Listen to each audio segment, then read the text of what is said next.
Olá, bom dia a todos. Aqui é o Maestro Dante Mantovani e nesta aula aqui de hoje vamos falar um pouco sobre a importância do folclore para a educação musical e para você que está querendo educar seu filho musicalmente em casa.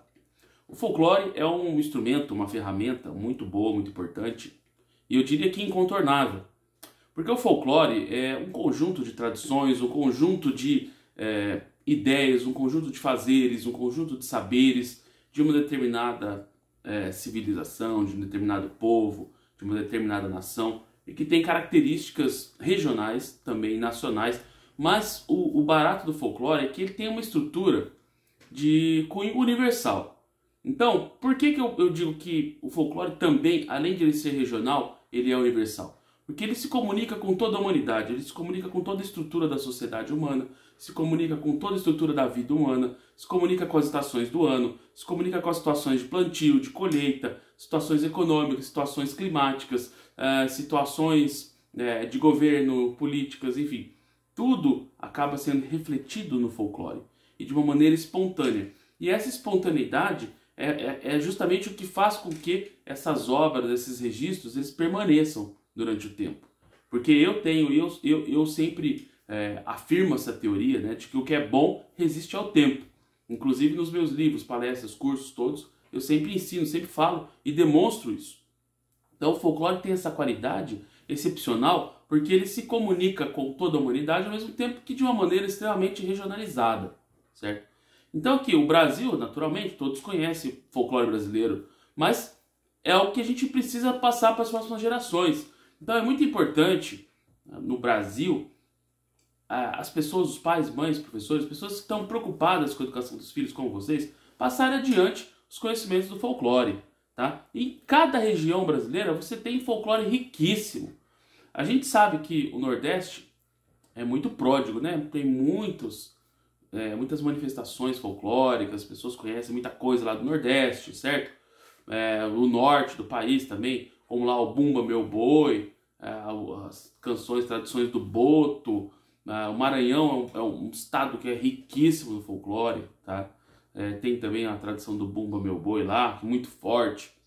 Nordeste tem o frevo, né? Tem as congadas, tem o coco, tem muitas coisas belíssimas, o próprio forró, que é advindo do folclore também. O Nordeste tem uma tradição interessante que muitas pessoas vieram para o Brasil na época da colonização, porque os portugueses vieram para cá e também os espanhóis, claro que outras nacionalidades também, mas principalmente portugueses e espanhóis. Quando o Brasil iniciou a ser colonizado, a região colonizada foi mais aquela faixa litorânea.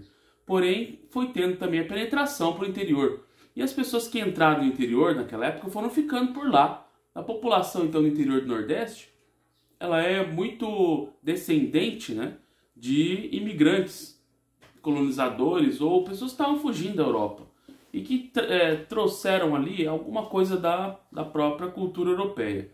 E isso foi ficando ali, né, foi sedimentando, foi fermentando naquela região interiorana e gerou isso nós conhecemos hoje como o folclore nordestino. Então são muitas tradições.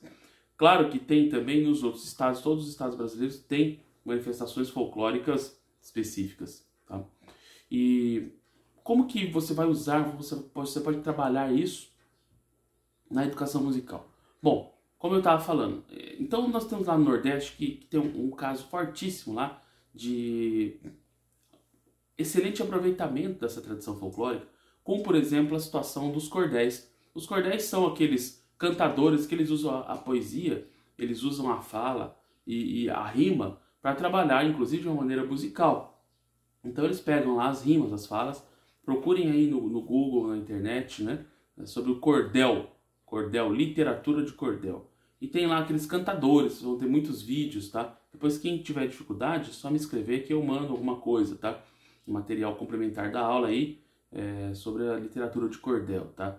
Mas assim, eles cantam poesias e essas poesias têm rimas e têm estrutura, tem verso, tem escansão, tem versificação.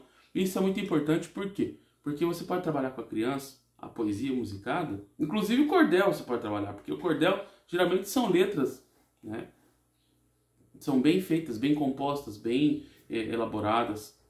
E tem essa versificação, essa metrificação, e a criança vai entendendo né? A questão do ritmo, da poesia, da fala, da declamação, da própria musicalização da poesia, tá? Então o cordel é um exemplo de um gênero literário, folclórico e musical, um gênero literário e musical, que pode ser usado tranquilamente na educação musical, tá certo? E de maneira bastante qualitativa. Nós temos no Brasil alguns grandes mestres, tá? Que fizeram a sistematização do folclore, fizeram compêndios, fizeram digamos assim, livros, tratados, e são obras que auxiliam muito para aqueles que querem pesquisar e usar o folclore da educação e da educação musical, como é o caso de vocês aqui no nosso curso, tá? Muito bem, então, eu vou citar alguns deles para que vocês tenham conhecimento, tá? Nós temos aí o Câmara Cascudo, que foi um grande pesquisador do folclore, o Mário de Andrade, que foi um grande escritor da literatura modernista, certo? E que também foi um folclorista, muitos não sabem, mas ele foi um grande folclorista. Ele viajou o Brasil todo, na época que ele era ligado à administração da cultura do estado de São Paulo, e ele fazia justamente os compêndios de folclore. E nesses compêndios, inclusive o Mário de Andrade tem livros, né? Eu tenho alguns livros aqui, ó, na minha biblioteca do Mário de Andrade,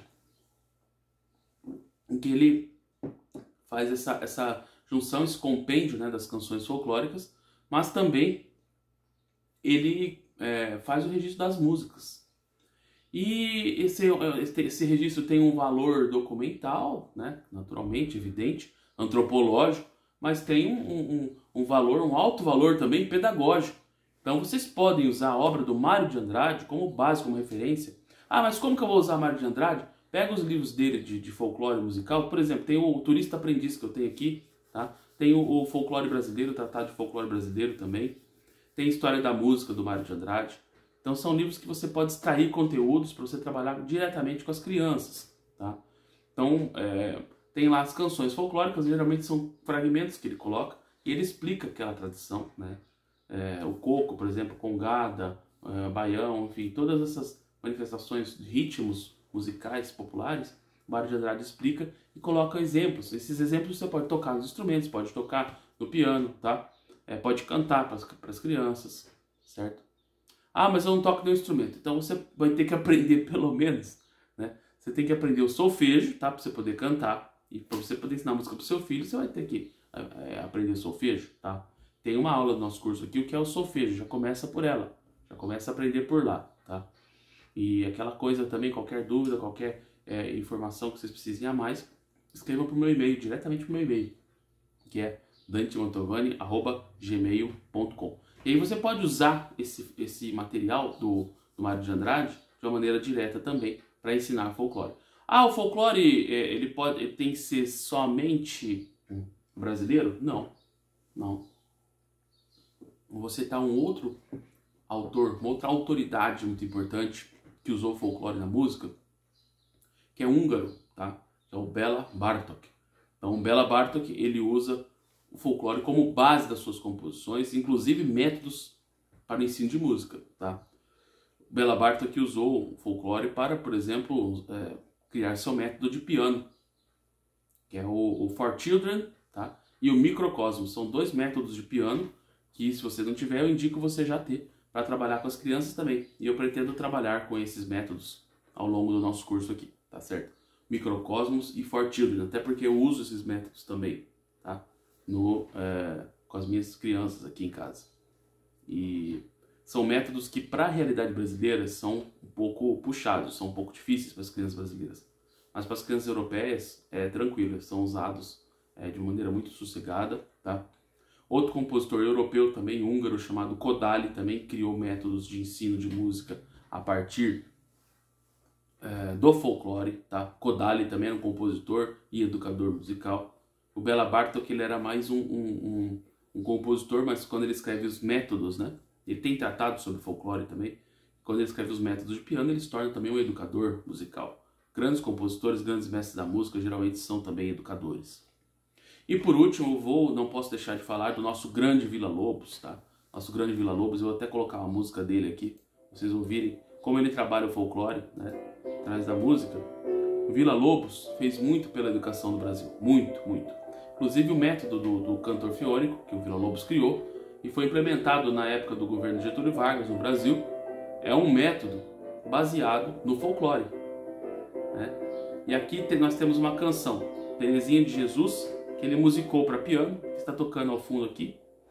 E veja só, vocês devem conhecer. E ele coloca os ritmos, né, bastante acentuados.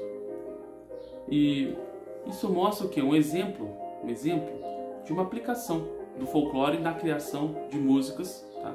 E inclusive vocês podem procurar na internet as 16 cirandas de Heitor Villa-Lobos e ouvi-las completas, juntamente com seus filhos, tá? E procurar a letra de cada uma delas e cantar essa letra também junto. Já ensinar as crianças a cantar. Se você estiver no estágio mais avançado, você pode também tentar já ir tocar, pegar as partituras e tocar no piano, tá? Então eu tenho aulas aqui neste curso sobre como trabalhar com o piano com as crianças. Então você vai fazendo a conexão desses saberes que você está aprendendo aqui, tá? Olha aqui, ó, o folclore então como exemplo, né, de composição musical e que é apropriada para você trabalhar a educação musical das crianças em casa, tá? Então as 16 cirandas do Villa-Lobos, o Microcosmos do Bela Bartok, tá? O livro Turista Aprendiz de Mário de Andrade são as indicações desta aula, tá? Então um forte abraço, até a nossa próxima aula.